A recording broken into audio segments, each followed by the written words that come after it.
Parce que moi je me dis, ce qu'il fallait faire, c'est du bon, c'est du bien. Mais une chose est vraie, Noko a tellement de complexe, il y a supériorité. Oui, bien sûr. Que pour naïe, aza likolo ya batunyo surtout. On est aïe, za nature naïe, ndenga zali. Nati atunakiye, batu bazo boya ke, il fallait pas abeta nanine. Je ne vois pas un Congolais où il y a le bas qui était qu'il fallait habiter au Cameroun. Mais habiter si je me trompe. Nous les Congolais, tout beau qu'il fallait habiter dans le Cameroun.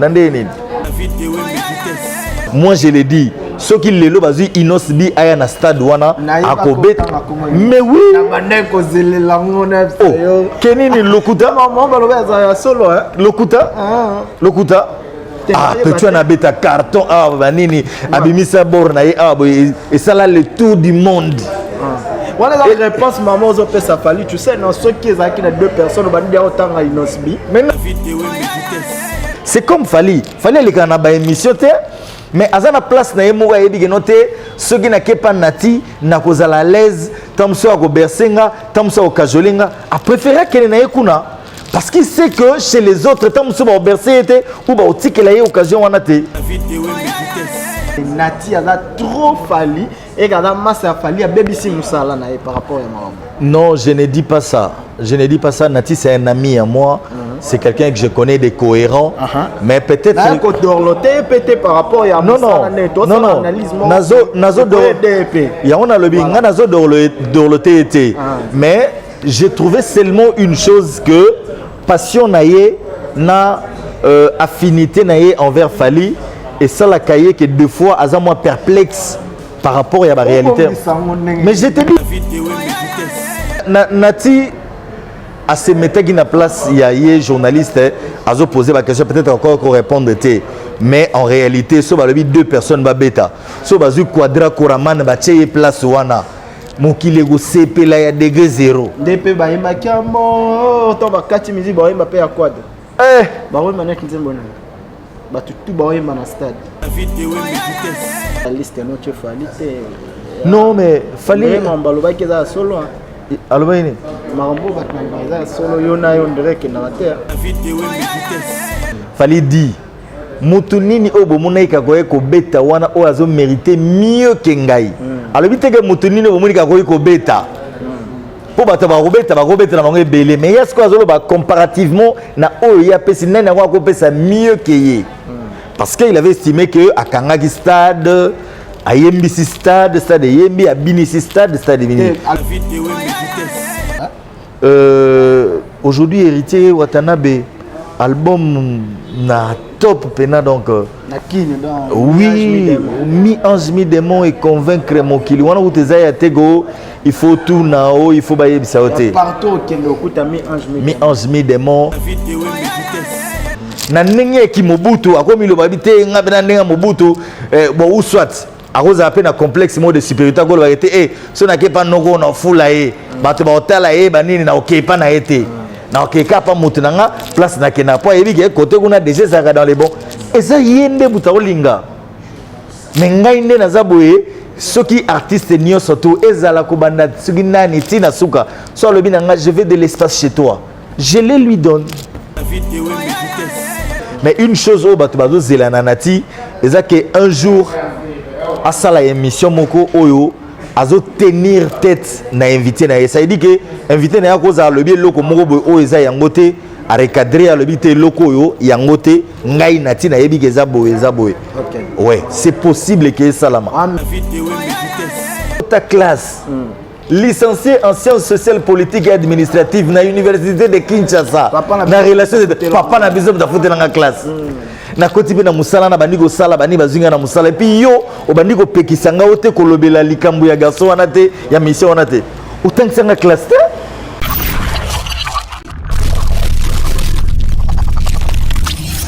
Mesdames et messieurs, bonjour, bonsoir, bon après-midi, tout va dépendre de l'heure à laquelle vous allez nous suivre.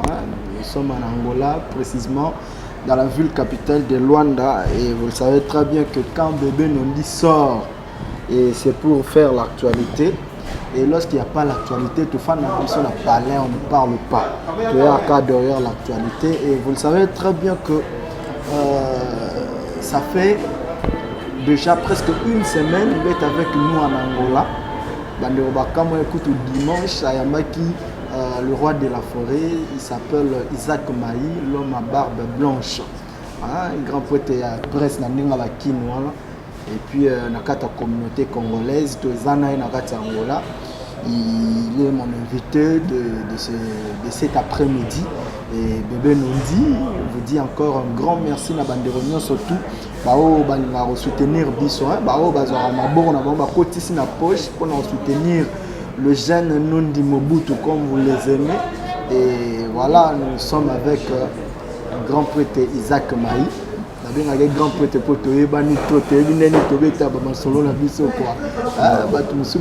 pourquoi on a vu et c'est mon invité et cet après-midi il est avec moi dans le plateau aussi. Avec lui nous allons faire des analyses par rapport à l'actualité la République démocratique du Congo. La musique congolaise ne cesse pas, il y a aussi au point de mission dans l'actualité et le journaliste et puis un professionnel, il y a média pour réfléchir autour de l'actualité où les awa et la carte musique. Mesdames et messieurs, encore une fois, soyez le bienvenu. Ne zappez pas parce que hier, nous allons dire un grand merci vraiment à maman Micheline Store depuis Mushinda. Surtout bakendaka Lunda bakomaka na Mushinda, il faut refaire visiter bokendaka pour visiter salon de beleza chez maman Micheline Store motema ya papa Oscar Leta bamote na bino côté bozana Mushinda. Alors nous allons déjà recevoir Isaac Maï. Ouais. Salut mon vieux. Bonjour naba internaute signé surtout badota la biso à travers site Nabiso. Bonjour également Nayo Nondi Premier et puis merci de m'avoir invité pour que tu partager plateau ensemble quoi des alors ma barbe blanche. Ouais, toujours la barbe blanche, la barbe de la sagesse. La barbe de sagesse. Oui, la barbe de Jésus donc inspiration de la barbe blanche. Tu es la barbe blanche, il y a la barbe banini mais na idéologie banini. Côté la sagesse qui na côté wana côté Moïse, Abraham banini donc. Bien sûr. Ouais. Il faut autant très bien dans Kalakaka. Alors on a CPL fort et souvent on a admiré invité dans le plateau. Ça c'est la deuxième fois déjà. Tout ça la intervention sur Yangolo raté et puis on a pu rater. Merci déjà. Merci. Vous êtes toujours propre, vous êtes toujours chic et surtout et na na jomo bona tant les cannes émission mais jo ateka babilamba na été vraiment secret zaranine vraiment. En fait, Naza Moutmo Nalingaka, tout ce qui est beau, tout ce qui est classe, tout ce qui est chic. Bon, des natures et salamelanga ndengwana et puis na kola ndengwana batutu bayebanga depuis nazarani. J'aime les beaux, j'aime ce qui est fluide, j'aime ce qui a. Oh, et surtout les paretara bien amis sur batunga et salanga bien donc yangona nalinga mingi kozala ndengwana parce qu'il faut le savoir. Dans tout ce que nous faisons, l'apparence compte toujours. Pour la TVza Radio, TVza Radio, pour la TV Moutao Monayo. Tant que Moutao Monayo qui a attiré dans les beaux oyazo Mona Liboso, il y a un local Liboso qui a captivé. Avant, il y a un Makambo Zali Koloba. Il faut que le logo soit bien, des fluide, des amours élengués, bien, et qu'on permette atika l'attentionné pour y baquer. Ah, on est zanini, ah, le banini, et puis y parce qu'on continue à Makambo Zoloba. Donc, l'apparence compte et puis et je vous rappelle ma casse quoi. Non t'es loin de là dans la vie ceux qui ont lié au mythique à cacao pour la mère rassure-toi que mère est beau ta mère de paix donc ouais et vous allez que yo le mère mère de banir donc ils rappellent moi bien t'es quoi mais dans la vie toujours discipliné toujours droiture toujours logique dans ce qu'on fait et puis c'est bon quoi. D'accord. Ah ouais. Merci beaucoup à nos collaborateurs dans Ragnon surtout. La vidéo de Vitesse, Idéologie TV, un grand merci à Bonjour Père, à Refrain de Ngunda, Monsieur Le Noir en France, Paris, voilà. Et puis, on est surtout à Congo Mokili, et puis na ba page mignon surtout ba tchara no premier na ndenge ya Facebook. Merci Nabino et puis la participation Mukolo mouvement Red de Weston. Talara petit frère propre ya grand poète Mandela Weston na Patrick Bifwana Glody Yani mote na opé koto zali tara Berbak. Tu vas toujours dans le bon lieu bikaka. Alors grand poète que musique na biso et c'est ça raté que surprendre biso non neni ba boulot kuna na ndenga kiné kendeni. Non, ça va toujours que na biso bien sauf que musique eza sous pena na moi chaud ezaki na ngote surtout ba Covid.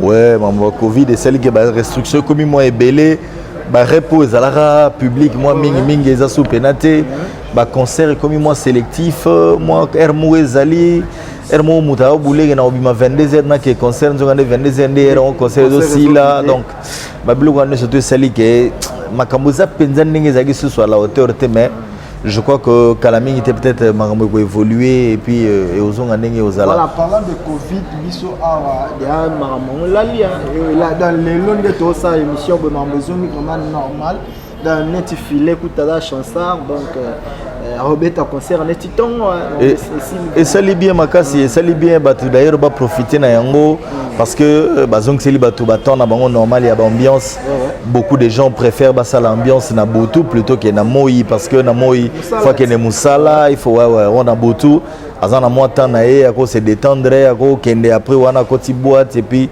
azongi parler à fazer tam sur le binonga zongi la activité na ye quoi donc est-ce que malgré ba Covid des photos tout na pour yo même to pe sabiso déjà on peut sabiso d'information pour biso attendre d'information Angola na kin c'est qui le musicien qui gagne pour l'instant le terrain par rapport à actualité par rapport il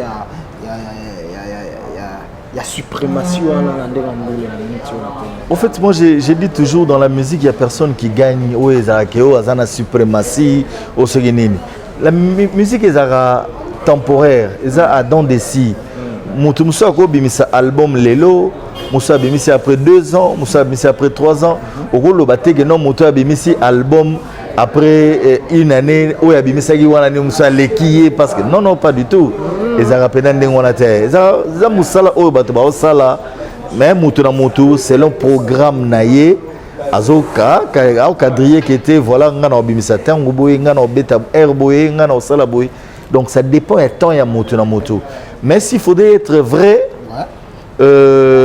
aujourd'hui héritier Watanabe album na top pena donc oui mi ange mi démon et convaincre mon kili wana uteza ya tego il faut tout nao il faut baye bisaote partout kendo okuta mi ange mi démon na banzembo muso ezaki koyate to bando sentir benake ba gombe na gombe koti bando lo sentir que bato ba no découvrir album au fur et à mesure parce que tant album et bimaki ezaki pe makamba ba restriction ezaki moi ebele mais lelo on sent que en tout cas ouais ça va il y a Robinho avec Kulumba nae ezobeta na Kinshasa ouais Kulumba ezobeta il y a Inos B qui vient de sortir son truc également Mortel 6 ezobeta na monipe gaz mawete eloko na épée na Kinshasa nani soki nani ouais ezopesa déjà en plein ouais ça évolue comme ça et puis progressivement bazokende bena ouais ah mais oui que bato on a kata liste no che falite non mais fallait mambalo ba keza solo alobaini mambo ba solo yona yo direct na terre non pas du tout on est non on est dans le monde artistique et qui n'était pour tous en ranking pour tous en problème makambo na zoloba makambo na oloba est vrai ce que batunyo ça va comprendre que c'est vrai fallait oh toko c'est ça la tanango et ça la tanango mais oui toko c'est ça la tanango et beta batu ba yoka yango batu ba sepela nango batu ba bina yango mone muso le bige toko c'est ça elo te c'est que ça tende nantela yango na le bina ozo betela ma solo eza en vogue na minute yo ouais j'ai pas de ce qui est en vogue donc oyo na minute yo ke batu ba vandi ba binote eloko nini ezo binisa sikoyo bon yeb c'est qui était sikoyo héritier album nae c'est bon bon yeb c'est que Kulumba c'est bon bon yeb c'est comme ça Mais je ne dis pas que Toko, non. Si on a dit que Toko c'est bêtité, c'est qu'il a causé. Et ça fait non, le coup, Toko c'est bêta, danger, donc, et carton preuve à l'appui, Toko c'est que, na Cameroun, na gata stade, banini, baché, Toko, banini, mokiledo yemba. Na mon goût de nam, moi, c'est président de la République, à télé, mi goût de l'icolo, oh, le bagay, Toko c'est bêta, tata, yomo. Oui, vite, on bêtit les soleils à Cameroun, voilà. Grand prêtre du fond a bougé. Parce que, et boti polémique, il fallait auto les canaux émission il y a ton ami, hein, ton collègue Nati Le Collé, ouais.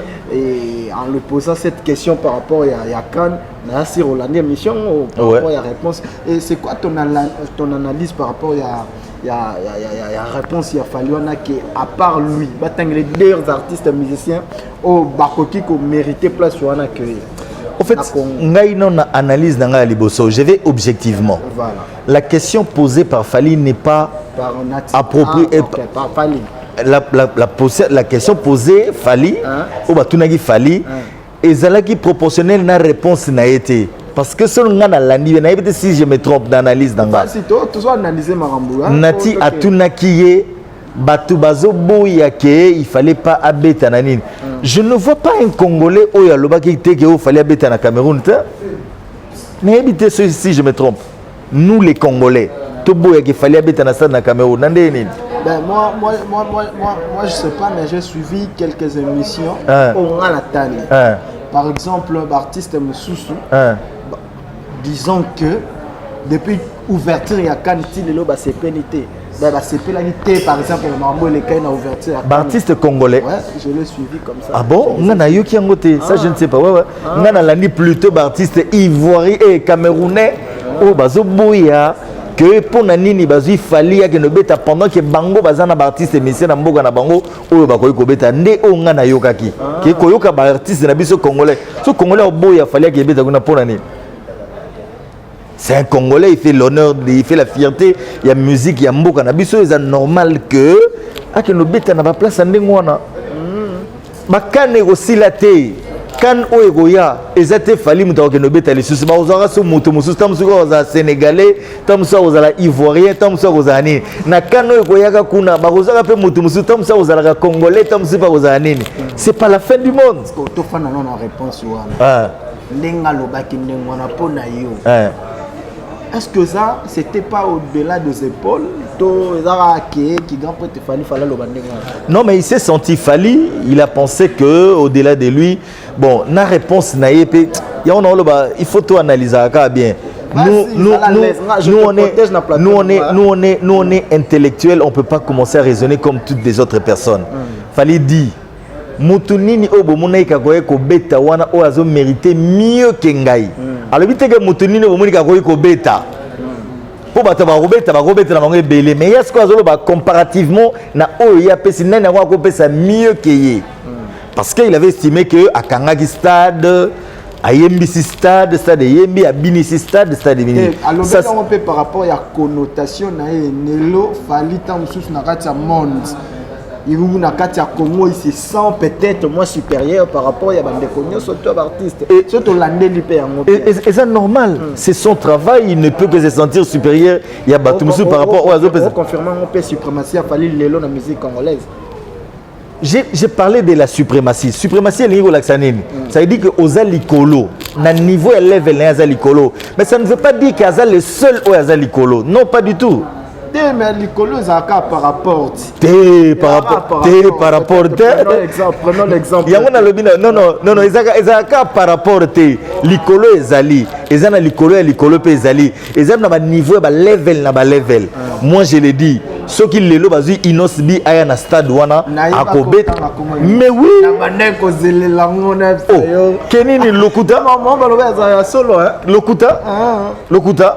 Tu as un carton, banini, abimisa borna et ça là le tour du monde. Voilà la réponse maman aux opés ça fallu tu sais non ceux qui ont qui deux personnes va dire autant à Inosbi. Mais na lobby na yo. Personne c'est qui?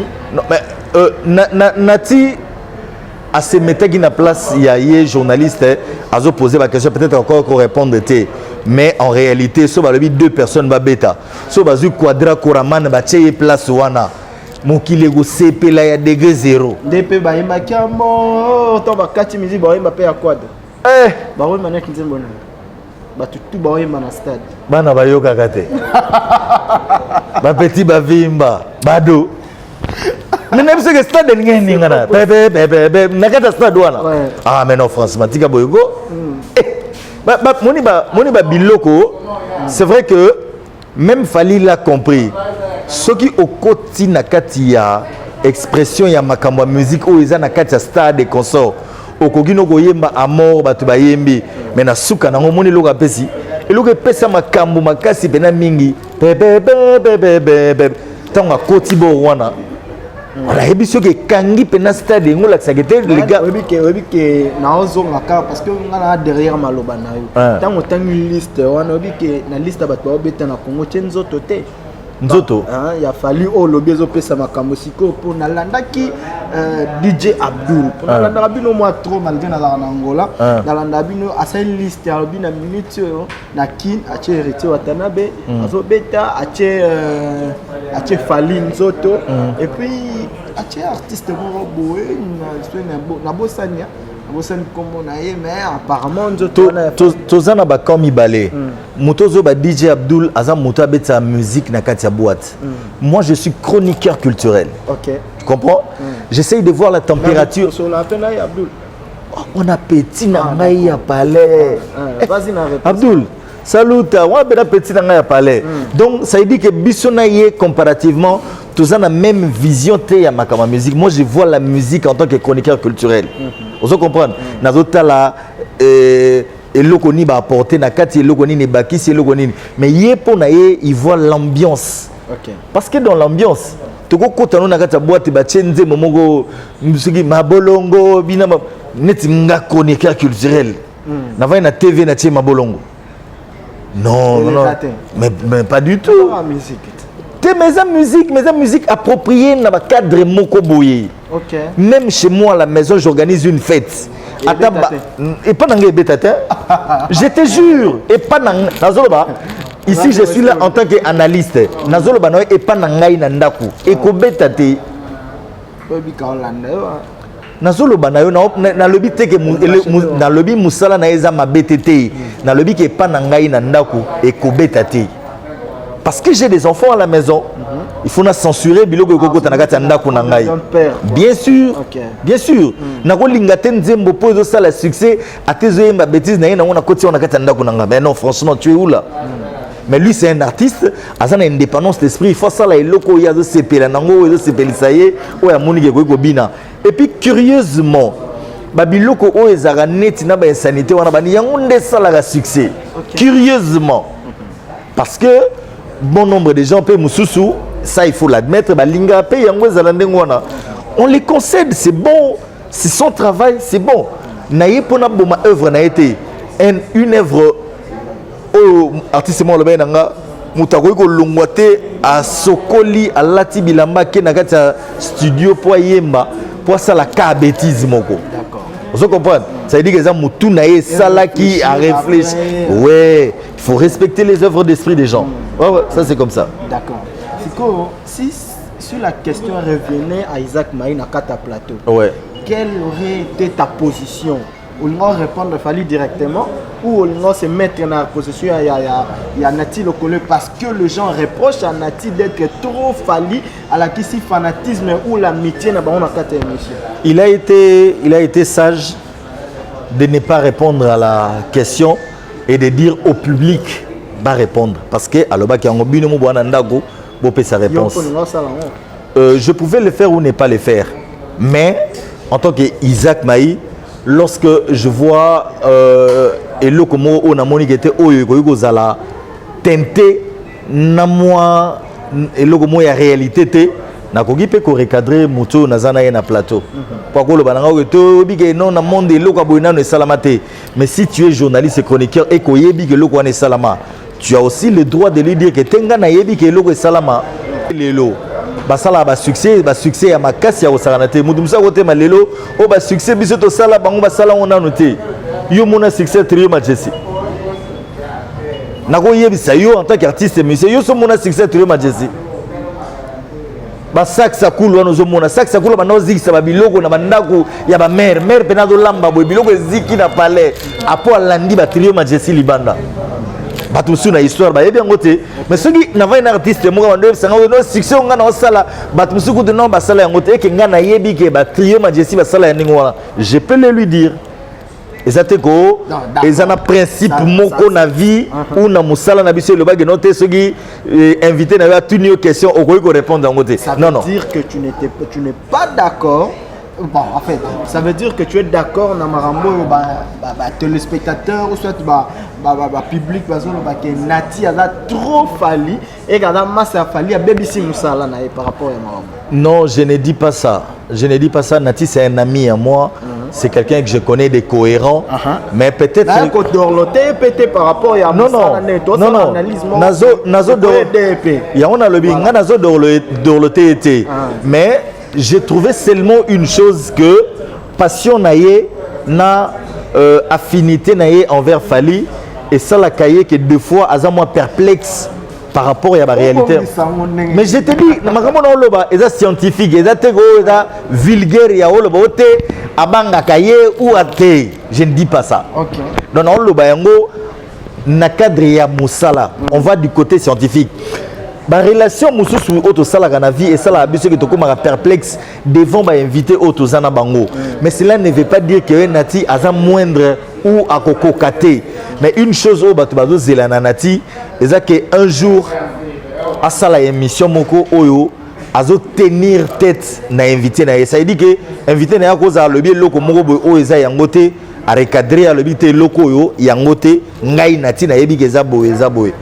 Ouais, c'est possible que ça là. Un message direct par Nathan Landa comme étant ami. Ouais. Oh, ça c'est un ami. Comme ça, je peux le lui dire en face, sans embâche, sans nini. C'est un gars très intelligent que je connais trop bien. Nasolana au-delà, il y a nini, tu vas dans un limanda, tu melaka. C'est un gars que je connais trop bien sur dans le Bibongo. Donc j'ai de très bonnes relations. Cela ne m'empêche pas de lui dire que non, voilà, par rapport à Moussala. Parce que les gens nous voient. Batu batala abiso. Nande bat batala abiso, ba pesa abiso pe. Remarque mususu par rapport à Missala Nere Tosala. Bien sûr. Par exemple, à Chicago, nous allons moi trop beau. Oui, pas le réalisateur, là, caméraman. Si. Ça peut arriver qu'ils aient la bongo et puis sans problème quoi. D'accord. C'est quoi? Mais quand on fait d'accord sur Makambo et Tali, la relation, la affinité, na artiste et musicien. Aujourd'hui, les artistes et musiciens, vraiment à niveau, il y a qui s'abîment nos journalistes. On le voit souvent na bino dans la RDC, qu'on travaille na bateau, sur la bangote. Dans un problème tel, par exemple, un artiste tel, il y a une affinité, il y a carrément que tu ne peux pas le faire, tu ne peux pas parler avec cet artiste parce qu'il y a un et puis tu as un kabila. Et est-ce que c'est professionnel? Est-ce que il y a la déontologie journalistique? Cause de l'affinité, les musiciens ils ont empêché que Mouta Salamoussala et puis ils ont m'abêté. Parce que nous sommes humains d'abord. Au-delà de tous les artistes ou tous les chroniqueurs, nous sommes des humains. Naki humanisme, na biso, na solaka bien, na Rodrigue Kadima, na ozana bien, pour te solaka bien. Mais le professionnalisme ne m'interdit pas que ça ozamna motu bien et que et là qu'est-ce que les gens attendent de nous dans nos émissions? Bato bazela biso que noté, obi que so ya midjo ana fo fina ye fo nyata ya danger. Mais ce qu'il faut savoir aussi, ils viennent faire la promotion. Nous, en tant que chroniqueurs culturels, nous sommes censés te promouvoir espace pour Bakende Liboso. Vous comprenez? Lorsque vous avez un et que Moutango a un complexe de supériorité, et Rwanda, il faut que vous ayez. Vous comprenez? Parce que moi, je me dis, ce qu'il fallait faire, c'est du bon, c'est du bien. Mais une chose est vraie, Noko a tellement de complexe de supériorité. Oui, bien sûr. que pour naye aza likolo ya batu nyonso tu on eza ye za nature na ye ndenge azali kokanisa. Est-ce que ça a fallu to artiste musicien congolais belé ba c'est bana mo ba comportement wana? Oui, artiste musicien belé c'est vrai baza ndenge wana mais mutu na mutu aza na façon ya ko exprimer yango mutu mususu modestie ko zala ebele aza ne danger makasi mais on ndazo lingate mutu mususu alingaka loba neti jiba loba on tenga na l'échec botcha batu nyonso tu na ndenge modestie na yolo baneka za l'échec mais soko tuniye boy en face va c'est ngana mukolo vous comprenez mais na boy na public olo baneke no botcha nga l'échec na za na l'échec so mutu musu ko linga te ngai bolo bangaka na za les premiers pour na za les premiers mutu na mutu aza na façon na ye ya ko défendre eloko do sala ou ba œuvre na yo musala na ya do sala tout le makawana parce que la question elle est très importante. Isaac Mahi nayoki pe nayoka que on soit un problème belé na ba artiste mususu par rapport ya sur la temps sur artiste mususu ba sur la par exemple Tena Ibraton piano ozomona voilà ba contre mettre mbabengi Isaac Mahi on m'appelle blues parce que mais quand la temps on sur la na ba artiste mususu pe bando pousse na pembe na ote parce que on a fait ça espace yango nazolo ba na bino ba affinité na bino. Et comment qu'on empêcher bino bozala ba vrai vraiment botika la ba vrai pour na batenir ça. Ce sont des appréhensions des babinga en français, il y a bateau bazan en face na biso. Mais toi en tant que responsable, en tant que mukolo na yo moko, okoko te na kata ba appréhension na bango te. Qui ça ote que musicien Isaac Mahi pesa petit on a pétant, yo pesa la masse on attend, ozala toyer. A peki singaité a salingai remarque ou constat, c'est tout à fait normal. Mais après kisanga ke yona yebo sola te be yoko lobela makamuna ete place natanga classe yem tatang sanga atang sanga classe ta ba réflexion est-ce que ba journaliste belé ba nango et wana eza bango eza façon na bango ko voir ngai na kota classe licencié en sciences sociales politiques et administratives na université de Kinshasa na relation de papa na biso da fote na classe na koti pe na musala na bandiko sala bani bazinga na musala et puis yo o bandiko pekisanga ote kolobela likambu ya garçon wana te ya mission wana te otangisanga classe te ça veut dire quoi les gens ne savent pas que na musala auto sala il faut se faire respecter pour mouta respecter il faut yo moko nano se faire respecter si on se fait respecter te mouta respecter azate je ne vois aucun artiste venir chez moi me dire que note yo pona nini osali boy awo ya mie pona nini il fallait pas oyambaye nandeni je suis indépendant je ne dépends de personne nakendaka na ndako ya artiste te nagebeta kokoko oyebi ke chebso lelo toliete senga lelo toliete misupe ba ofina bino par exemple par curiosité oyebi ke ngala mona na onto ya ba JB Mpiana na plateau nini oyo mona JB Mpiana 2 ans oyeleki ou 3 yango na lobby na yo na plateau nini oyo mona JB Mpiana aoleka soki yango 2 ans so 3 ans alika na bemission te alikana ete est-ce que mutalika na émission te yozo sangaka onote il faut ya majibe ye alikana ete ou soit soka liko leka aoleka na plateau na yemo ba mona gaza à l'aise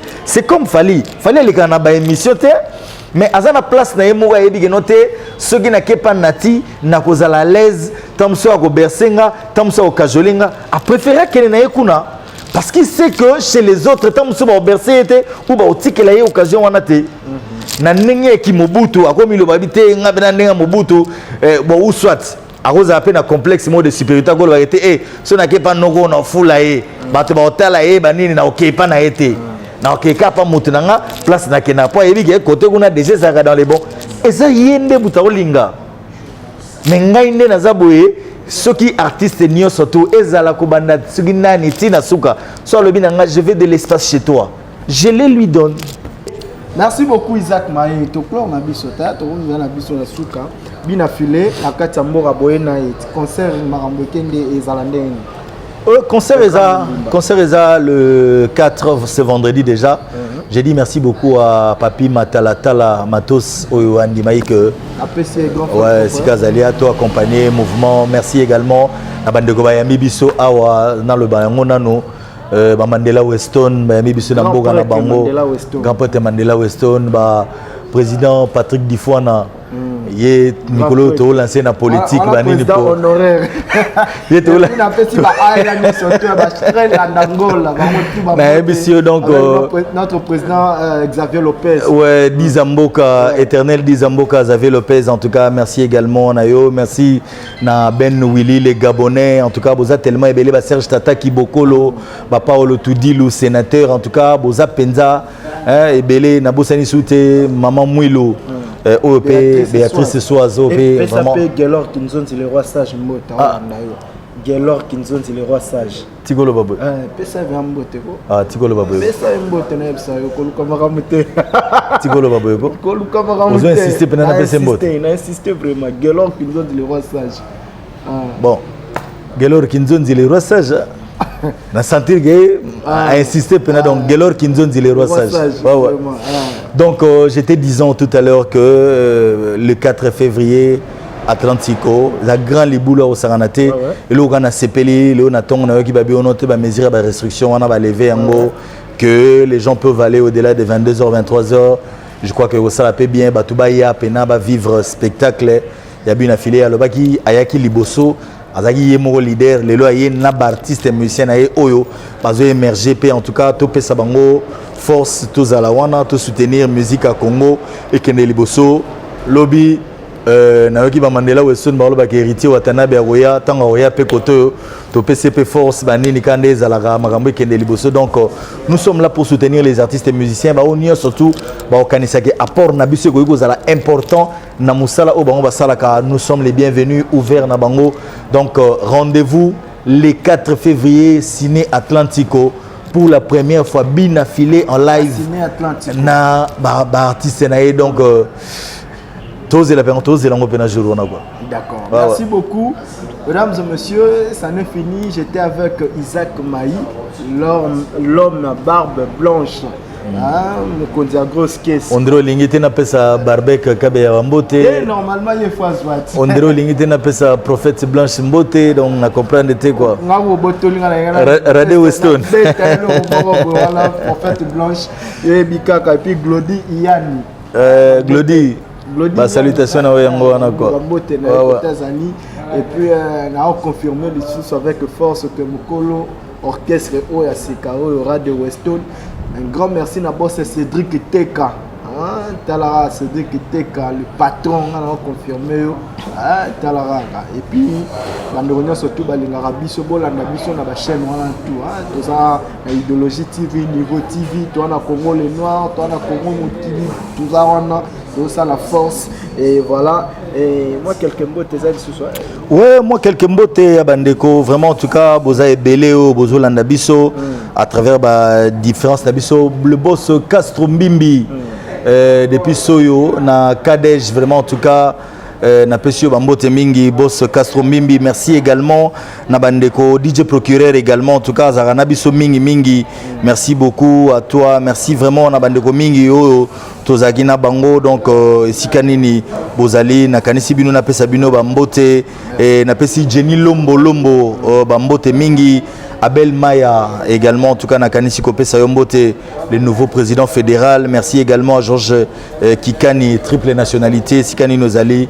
Vraiment bino surtout et Sika Boza na pesi bino mbote na bosanité Seleman Zombi et Noko Judoka Louyalu également en tout cas na Kanisio na pesi bambote en tout cas bino surtout et Sika Boza bambote na bino et puis na bosanate un prêtre Laurent Sokoko Sikani Nozali il y a Laurent Sokoko na Kanisio na pesi bambote Adolphe Mouté Bachila Mouina.